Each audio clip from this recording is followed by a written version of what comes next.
All right, so I think this, yeah, all right, this is recording. So, woke up like 10 minutes ago and I have a pretty interesting job to do. So I just figured I'd get started and figured it would be pretty interesting if I recorded it in this format, mostly just because I can.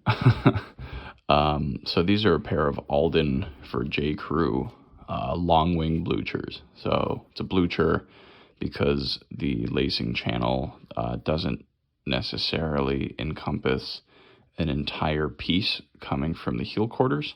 Generally, a Blucher, the lacing channel is indicated by effectively one strip of leather that kind of sits over the vamp here. But in the case of these Alden Longwings, it does extend back to the heel counter over here, which is totally cool. I mean, these are beautiful boots. These are classic. I said boots. These are beautiful shoes.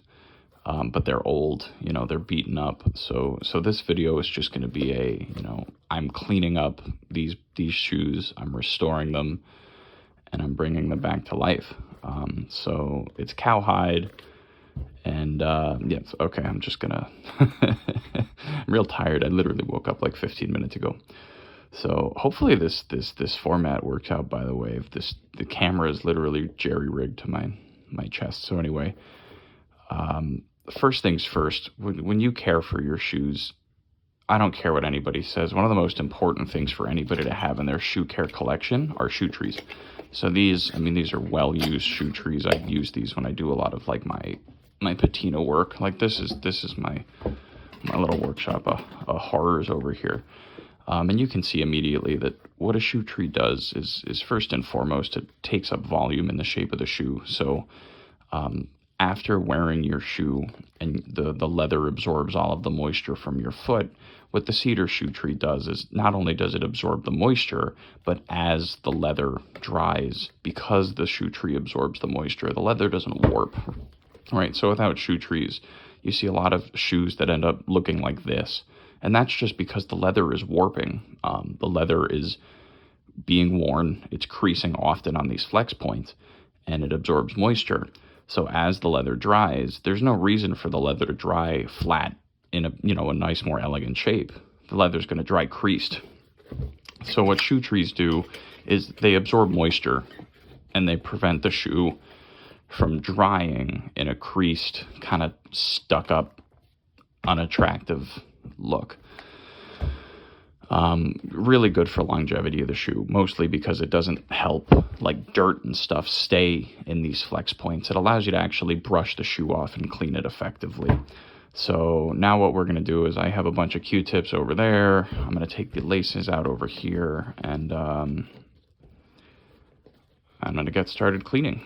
So this is going to be an interesting job. You know, I never thought I'd ever make a video like this, but then I kind of realized that like this would be pretty interesting because a bunch of people have been asking me for like basic shoe care stuff. And not to say that this is basic by any means, but it, you know, this is basically encompassing all of the shoe care tips and tricks and all of that stuff to make your shoes last you forever. And for what it's worth, I have these to work on. I finished up these Cayman. These are Cayman Lucchese's yesterday. I have a pair of Red Wings down there, and then I have a pair of Alden Color 8 Longwing Bluchers. I'll just go get them.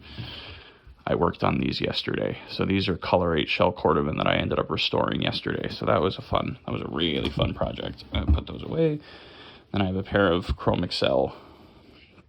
I think those are Wescos or whites. I think they're whites to work on today as well. So first things first, here's a horsehair brush. This is a Saphir brand horsehair brush. I have 4. This one is just 100% horsehair. It's just some generic brush that I got at the cobbler. The value of a horsehair brush is, and I'm going to try my best to do this as like not shaky as possible, but what it does is it not only removes dirt and grime and all of the dry stuff, like the sediment that's sitting on top of the leather, but it also, for a lot of leathers that are, say, oiled or waxy, what a horsehair brush does is it also buffs the leather. So for shell cordovan, for example, one of the reasons why a horsehair brush is such a valuable tool is because as shell cordovan blooms, you can actually just use a horsehair brush to essentially buff out, or buff, I guess, in all of like the waxes and stuff that have been put into that material through the curing and tanning process. So even after a quick brushing, I mean, all I did was put shoe trees in and brush the shoes. And, you know, even comparing one of these shoes, like this shoe here, you can tell that it's just a lot less dusty. That's one of the big things. But I mean, this is going to be a full clean. So I'm going to start here by cleaning the welt. And this is just a Q-tip. And it's a completely dry Q-tip. One of the nice things about these Alden, this is a split welt here, and it's super cool. You can actually, I don't know if this Alden doesn't. All right, so this Alden doesn't have it, but I want to show you. On some Alden shoes, you can actually see two sets of stitching along the welt. So you have the outsole stitch that's stitching the welt to the sole here. These had half soles put on them a while ago, but then you also have stitching, and I believe that this is just aesthetic stitching. I don't think it's functional stitching going into the upper, but it's this really cool like dual set of almost like Norwegian stitches that are taking the split welt here, and it's just a really, really neat attention to detail. I cleaned these up yesterday, so most of this is clean.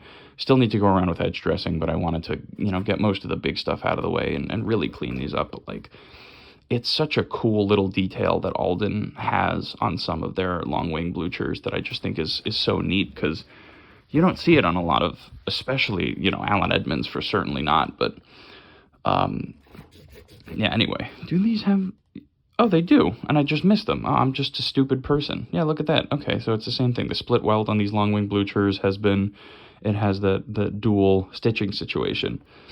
I'm just gonna go and keep on cleaning this welt here. I don't know if I have any like fun things to talk about. I really hope that this isn't like gonna make someone vomit. I was thinking that like if I do this, they're probably gonna end up just like vomiting their entire brains out, because it's just like some stupid idiot, aka me, just like shaking a camera a lot and being generally unpleasant to listen to. God, I haven't even had my coffee yet. That's how excited I was to make this video. You have no idea. There's a guy who I met in Rochester who has a bunch of shoes, a lot of really cool shoes, and this is one of them. All of these shoes are his, actually.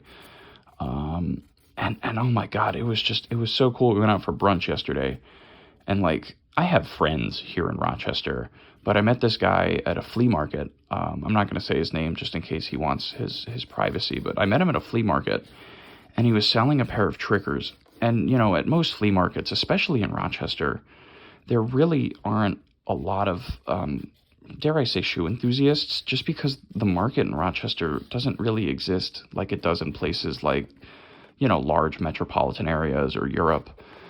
And I think a lot of that has to do with the fact that the weather here sucks. So a lot of people look at the thought of spending, you know, God, these trickers were probably $600, $700 on a pair of shoes.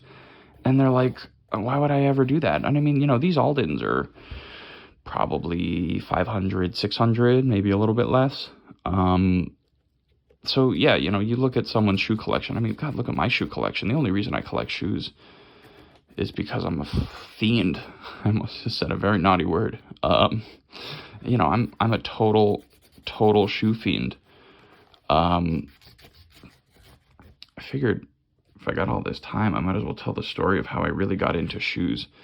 So I used to take the Long Island Railroad from Port Washington, New York into Flushing, Queens all the time because I really like to eat dumplings. And the westbound LIRR track drops you off at, God, I think it's 42nd Street, 42nd Main Street, basically. And you get off, you walk down the stairs from the LIRR track, you turn right, and then you keep going and you end up at Main Street. And if you turn left and you keep going, you end up at Prince Street. Prince Street? Is it Prince? Is that where Nanxiang is? I think it's Prince. See, I grew up in New York, but I haven't lived there for a while. But anyway, there's a basketball court right by the train station. And at this time, I was in middle school, and I was wearing Nike Cortezes. And if you've ever seen Forrest Gump, Forrest Gump runs across the country in Nike Cortezes. The Cortezes that I was wearing were black and white, and they, I I don't know, they were Nike Cortezes, and there's a lot of history with that particular shoe, I guess. And there was this huge dude, biggest fucking guy. Oh shit. Oh fuck. Oh god. Oh my god. Okay, that's 3 bad words. Just oops. This big guy, really big guy, and he was playing basketball with his friends or whatever, and he literally stopped and he looked at me because I was just like a fat white kid wearing cargo shorts, a polo shirt, and Nike Cortezes. Because at this point I was going through like my rebellious phase, and I was like, my mom is not going to dress me, all right? No matter how much my mom knows, there's no way that my mom is going to tell me what to do. And he basically looks at me and goes, dude, you're wearing Nike Cortezes. And I'm like, what are those? And we ended up sitting down, and he basically told me this story about like how he wore Cortezes once, and he saw the Globetrotters in Cortezes, and all of these cool things about Cortezes. And I'm like, are you telling me that like one shoe can have that much history? And he's like, yeah. And like that was basically where the conversation went. So I ended up going home and learning about shoes. And, you know, when you start learning about high quality shoes, and mind you, I'm in 8th grade at this point, you fall down into a rabbit hole of welted footwear. It almost always happens. I have people who like friends who like sneakers, and they send me a text sometimes, and they're like, hey, do you know what a Goodyear welt is? And I'm like, do I know what a Goodyear welt is? So it's just, anyway, that was my first real interaction with like shoes, and kind of discovering that shoes can be this really cool thing that's more than an accessory. And then what ended up happening was, here, you know what, I'm gonna grab do I want to acetone these to clean this up? I kind of do. Yeah, all right, sorry, I'm just gonna open up the window. I'm not gonna use this a ton, so I'm not gonna vent everything, and people are gonna start losing their mind, go, oh, Harrison, you're breathing in acetone. I don't care.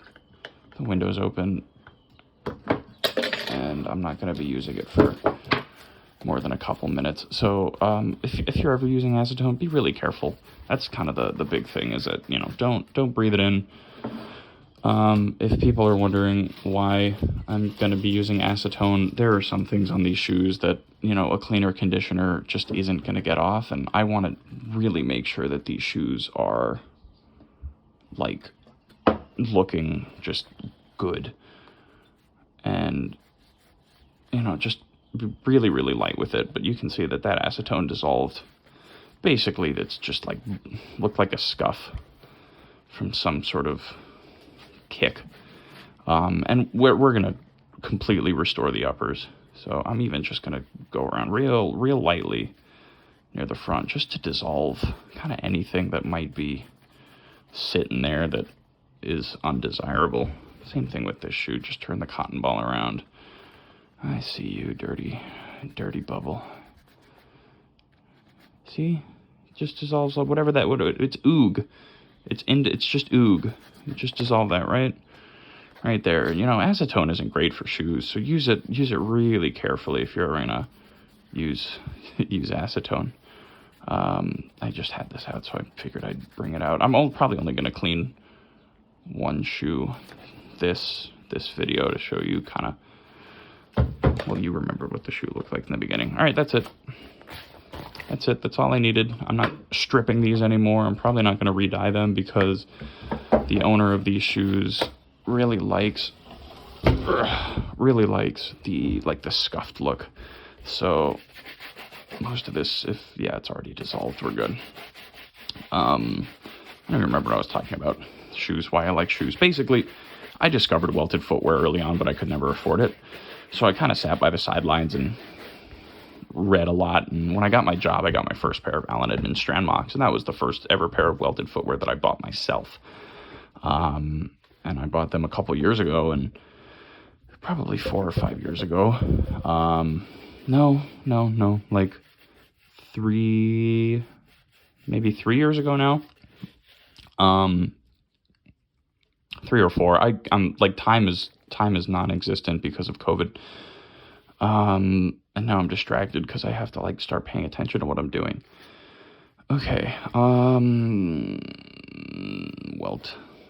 I'm like gonna peek under the camera real quick. The welt is looking much better. I don't think these need a resole yet. The sole isn't like super squishy, and they're double midsoled.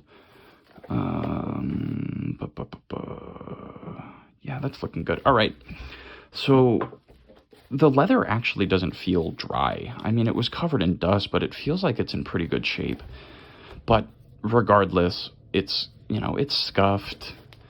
It's missing some color. It needs help. So one of the first things that I'm going to do now is, you have a number of different options for shoe conditioners. I really like Saphir Renovateur for really, really big jobs, kind of like this, mostly because it contains a lot of solvents.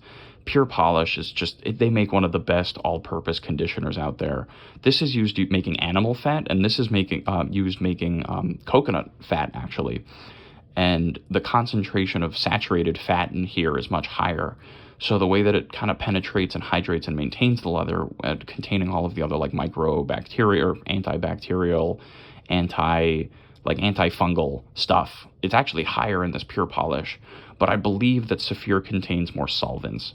And Saphir is, I mean, there's a reason why it's considered the gold standard of kind of shoe care products. And as much as I love Pure Polish, this is a job for Saphir. And you're going to see the second that the Saphir Renovateur hits this leather, I mean, like, kind of night and day difference. It really, it almost brings it back to life. It's super cool to see. I love seeing how Saphir works on really dry leather. Here, watch this. So this kind of parched, scuffy piece, I'm just going to glop it and just go. And even then, just introducing enough conditioner here, it's not going to even out the color immediately, but that's not necessarily the job of Renovateur. But the difference, right, between the scuffs on the rear quarters of the shoe here, it's a lot less stark, especially in less direct light. Like, how are you going to tell me that there are scuffs there? So I'm going to condition this whole shoe. This is going to be a long video, but that's okay. I think it'll be a cool one regardless. All right. It's super weird because I'm not actually working with like my eyes. I'm working, I'm looking through the camera actually to basically see what's going to be in the video. So if I miss something, I'm going to feel really stupid because I don't want to like do this and like look down and peek. So I have to be really, and it doesn't matter if it gets into the brogues. I'll show you how to remove it if you get a bunch of stuff. Oog. One of the best things you can do is if you just tap, it'll like force it out. But if that doesn't work, just take a horsehair brush and just bang the crap out of it. And that'll get the conditioner off. And then there's conditioner on my horsehair brush. Just brush it off and just keep going. And I don't know if there's actual evidence that proves that does anything. But hey, it works for me, man. So I guess going back to why I like shoes so much, I've said this in a couple of videos, but my mom is a fashion designer. And, growing up my whole life, my mom always taught me the value of kind of investing in something that helps you present yourself to the world in a way that is meaningful. And, the way that you dress and the way that you present yourself sends a message. And I kind of discovered as soon and early on is that like footwear like this, once you break it in over long periods of time where you're just like existing, they're so much more comfortable than sneakers. If I'm going out on a trip and I have to walk, if like I have to walk around a city, for example, or even to an amusement park, I've worn like really foamy soled, not insoled, but like Vibram tread soles, I think they're called, like the white stuff. You see them on Red Wing sometimes.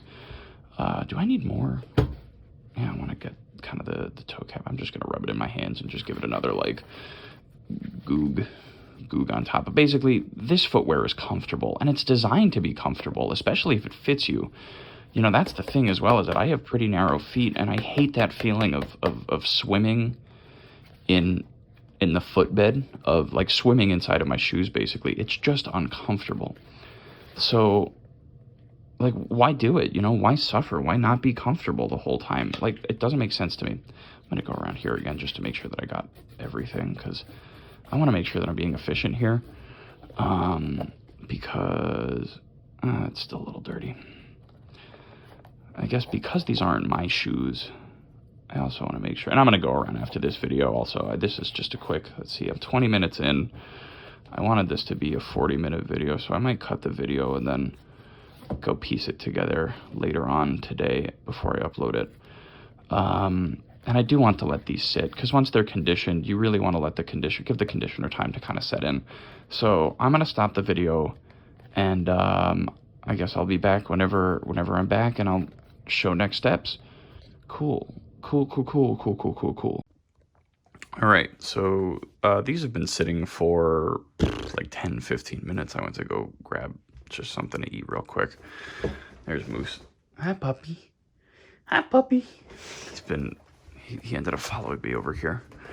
So now that the Renovateur has been sitting, you know, some people might let this sit for a while. You know, I've heard let it sit overnight. I've heard so many things, and quite frankly, I haven't found that it really makes a huge difference. And given the fact that I'm not even going to mirror shine these, you know, I don't need to wait that long. I just wanted to make sure that I'm just going to go and pray that it isn't super shaky.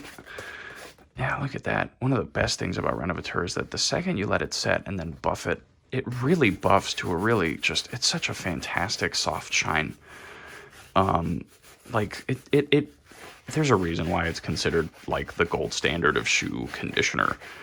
And some people say you shouldn't use it on crust, all of these things. And quite frankly, I've used it on crust before and I haven't had a huge problem. I think a lot of people might use it on, say, crust leather and not expect it to, you know, bleed dye or whatever. They don't read about it, they freak out. But, you know, I've had no problems, and sometimes I've seen a little bit of dye bleed. But sometimes I kind of like how abrasive it is, especially when I'm doing dye work, because it really, God, like, look at this. Like, I love that you can see shoe trees in action. You know, you put shoe trees in once you condition the leather, and not that the leather is really hydrated. I mean, look at how beautiful it is. Okay, anyway, so one of the things that I'm going to do now is, this is another Saphir product. This is a cream polish. So this is a pigmented cream polish, actually. They have neutral cream polish, which doesn't have any pigment. But because this is a pigmented cream polish, what it does is it actually helps like revitalize color back into the leather. And you might say that, oh, Harrison, this is dark. Like, this is a dark brown that isn't going to look great. But I've done this long enough to know that this'll, yeah, that's perfect. Easy peasy lemon squeezy. And I'm actually going to polish the entire shoe, but I wanted to start kind of in the back to just to show you that, like, pigmented cream polish is a very, very good tool to have in your shoe care tool belt, because it helps maintain even color throughout the entire shoe, and it doesn't really get in the way of, you know, a leather patinating and turning into, you know, like, and showing age. Because one of the reasons why a lot of people really like footwear like this is that as it ages, it ages really beautifully over time. It develops a patina. Let's see, I'm just going to peek under the camera. I might even just add a tiny, like, there's not even a lot on my finger. But I just want to make sure, and I'm going to buff the crap out of this, because sometimes a lot of the wax and the polish doesn't actually set into the leather, but that's okay. Yeah, that's looking a lot better. And, you know, it's never perfect, right? If I wanted one even coating over the entire shoe, I'd dye them. You know, I'd strip the whole upper with acetone and I'd re-dye them. But, you know, that's when you have shoes that are this old, there's, you know, there's something that's quite elegant about a well-worn pair of shoes. You know, like, for me, if I see a well-worn pair of quality shoes that's been properly taken care of, you know, in my mind, I like talking to strangers, but you know, it's like I want to talk to that person and I want to hear their story, and I want to hear the story of those shoes, because they've gone places. Like, they've really gone places, and you can see it on the leather that, like, you know, oh, I'm the founder of the Adventurers Guild and Dunder's Castle, and I blah, blah, blah. And it's like, you hear that and you're just like, God, you're a cool person. One of the things that I've learned kind of about not necessarily myself, but about other people who I've met who really love quality footwear is that they're the kind of people who are never truly apathetic. And they're always really excited about one other thing. Like I know people who are, quality shoe enthusiasts and they're musicians. I'm a quality shoe enthusiast. I work in software, but like one of my big things is shoes. So like I'm a quality shoe enthusiast and I'm enthusiastic about quality shoe enthusiasts. But like what I'm saying is that we're all nerds. And we're all nerds about something. And it's, it's these fine little details, like the completely cosmetic stitching along the split welt. And, like knowing all of the little terms that come with shoe construction. Like these little perforations here, the pointy ones, that's called pinking. These perforations in the leather, those are called brogues. This is a Longwing Blucher because the wing, here's the wingtip, right? This little W thing extends all the way to the back of the shoe, right? A wingtip generally cuts down here, but a long wing, it's one piece that cuts all the way to the back of the shoe. And it's like, there are so many of these little things that I keep missing the container jar because I'm looking through my phone camera. And again, if you get, cream polish in the perforations, which, I have plenty of times, which is fine. You just do a little bang and then just smack it. And that's all you need. That's really all you need. God, that's looking so much better. I love, like, say what you will about, the morality of leather and all of that stuff. But, I have these internal debates all the time. It's almost undeniable that, like, quality leather, I have no idea how old these shoes are. I know that they're old. I know that they're at least 6 or 7 years old. And maybe I don't know that. I'm pretty confident that they are. But like this material, like it will outlive you. And that's so cool to me. They might be older. I have an uncle. I'm going to go back here with some more cream polish. And I'm not expecting most of it to set, but I'm just going to massage it in as well as I can to really even out that spot, just because it was a little unsightly for my taste. That's looking better. At certain angles you can't see it, and once I buff it, it'll be a lot harder to see. That's looking better. Okay. What was I talking about? Shoes, leather, outlive you, something like that. Yeah, like quality materials, these shoes are not designed to be thrown out. They're designed to be recrafted. And I think that that's just so cool. All right, so I'm going to brush these a lot. I'm actually considering cutting the video. Let's see, I'm at 7 minutes and I still have it I'm going to take this to like 10 minutes. I'm going to just brush this for a while. Just show you guys what this might look like after being brushed. Because what this is doing is it's removing a lot of the excess wax and cream that didn't set into the leather. I have no evidence to back this up, but I also think it's helping to even out a lot of the cream here. And yeah, that's looking good. But, it's buffing waxes and it's doing something. Leather is a porous material. So when you buff it like this, I think you're just evening out and kind of giving all of the stuff that might have left those pores a home in the pores of the leather. Some leather isn't porous. Some leather is basically glued together. Some leather is polyester. It's completely fake. But natural leather, grain leather like this, where you can really, like if you look real close, you can actually see the pores. Like skin. That's all it is. It's skin. And, to me, it's like you better pay respect to the thing that died to not only feed you, but to clothe you and to keep you comfortable and to keep your feet safe. Pay respect to the damn thing and take care of your goddamn shoes. Like, it sends so many messages, to me at least, somebody who cares. Like, it almost turns me off when I see someone whose shoes are just in complete disarray. Because if you don't even care about one of the things that's separating you from the ground, if you don't care about this thing that's supposed to help give you good posture, if you just don't care, Granted, I recognize that there's some, explicit stuff regarding social class and all of that. I get it. These are luxury goods. But if you have a nice pair of shoes and you don't take care of them, you're a dick. That's how I feel about it. I'm just going to leave it at that. If you have a nice pair of shoes, you've invested money in a nice pair of shoes, and you don't even take the time to maintain them, then you're a dick. It's just, those are my thoughts. Thank you for coming to my TED Talk. I'm going to let this sit.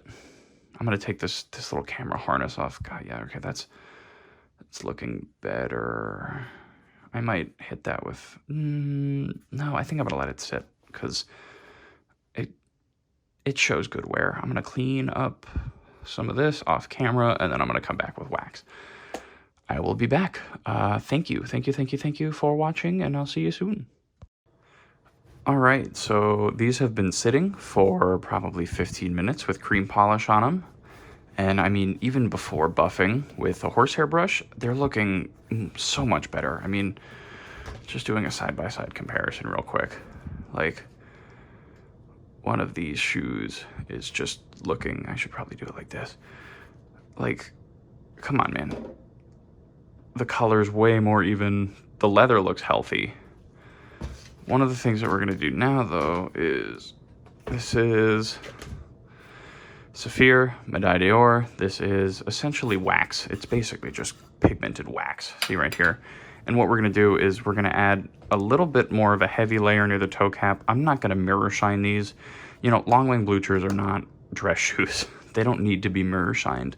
But a layer of wax on top of the leather is going to help protect it, and it's also going to help give it a little bit more of a coherent shine, but it's also going to help cover up some of these little blemishes. So all it needs is, it's just a little bit. Like, I talk to people often who, hey, I can't do a mirror shine. Well, what are you using? I'm using a blah, blah, blah, blah, blah. I'm using a super expensive, like, chamois. No.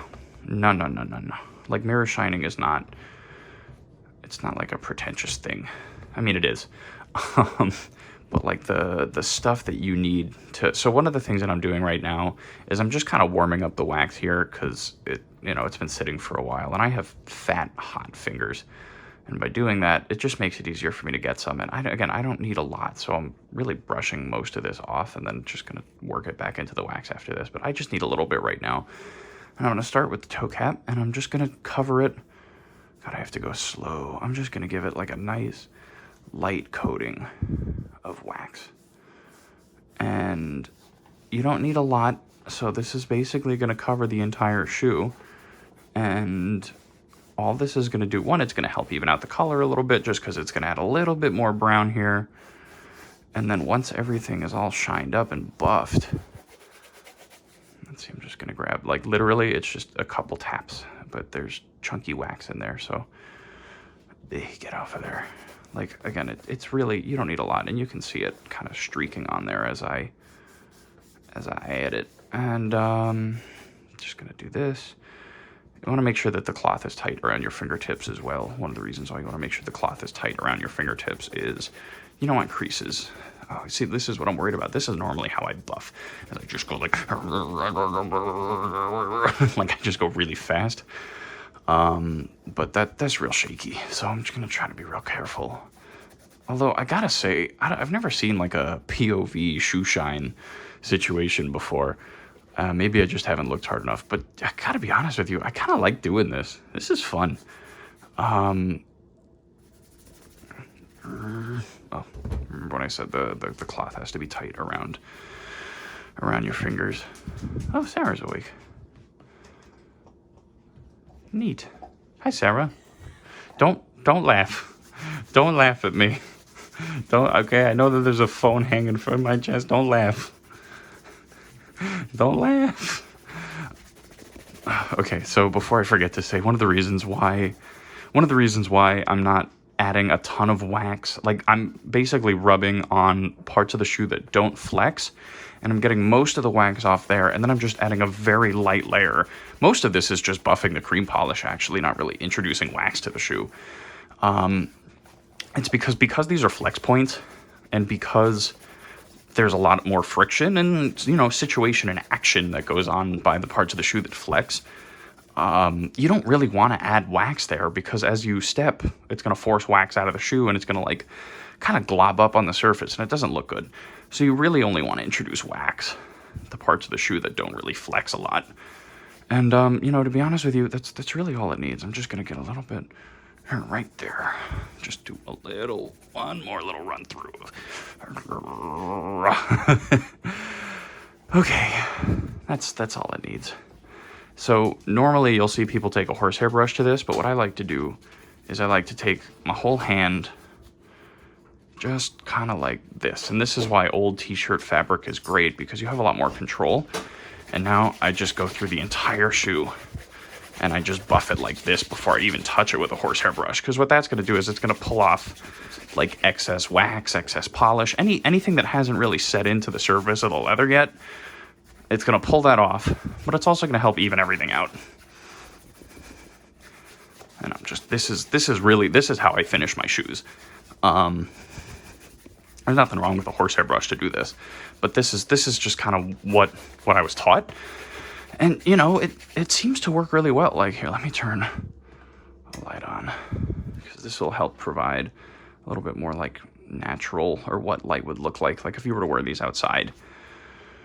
Yeah, that's just looking better. And, you know, it's showing age. You can see that. Oh, you know what I'm going to do? I'm going to turn this footage off, and I'm going to, because I'm actually in 0.8 times zoom, so I'm going to go to normal zoom, so the quality of the footage is a little better. 1 second. All right, so we're at 1 time zoom instead of 0.8 times zoom, just to kind of show some of the finer details of the shoe. And I'll have the old pair next here, just so you can kind of see the difference, because they scuffed pretty similarly. So this is with Saphir Renovateur Cleaner Conditioner, with Saphir Medaille d'Or Brown. This is, I think it's just a medium brown. Let's see, it's this. Yeah, medium brown. Medium brown cream polish. And Saphir Medaille d'Or brown, just like wax polish. And, you know, even if I just buff the crap out of it now with a horsehair brush, because that's where you really develop a lot of this shine. Oh yeah. Oh yeah, look at that. Here, I'll go. I can't help but be a silly person. That's my problem. Is that as much as I love being informative and educational, like, by nature, I'm just a stupid, silly person. But yeah, look at that. That's looking just better. And it's not, you know, an ostentatious mirror shine. It's just healthy, like, it's just healthy leather. That, you know, obviously it shines a little bit, but it's smooth leather, and that's what it does. And, oh man, it looks good. Yeah, check this out here. Ba, ba, ba. I'm not gonna sing. I'm not gonna make ridiculous noises. So, you know, if you look at it with like indirect light, or with just, if you're blocking stuff, like, yeah, you can see a scuff. But the second I move my hand, start moving the shoe around, it's a lot harder to see that scuff. And the owner of the shoes didn't want me to re-dye these. You know, this is somebody who really appreciates when something shows wear. And the leather is healthy, and that's really all that matters to him, is that the leather is healthy and the shoes just look better and they'll last him for years to come. So, yeah, that's the video. I really hope that this format wasn't garbage. I hope that people enjoyed it. I hope that it was, you know, somewhat educational and informative. But yeah, that's really it. I'm going to finish up this pair now. But hey, thanks so much for watching. Thanks for spending like 40 minutes with old hickory ham me. Appreciate it. Give it a little crack. Oh, yeah. All right. 2 thumbs up. Okay, bye.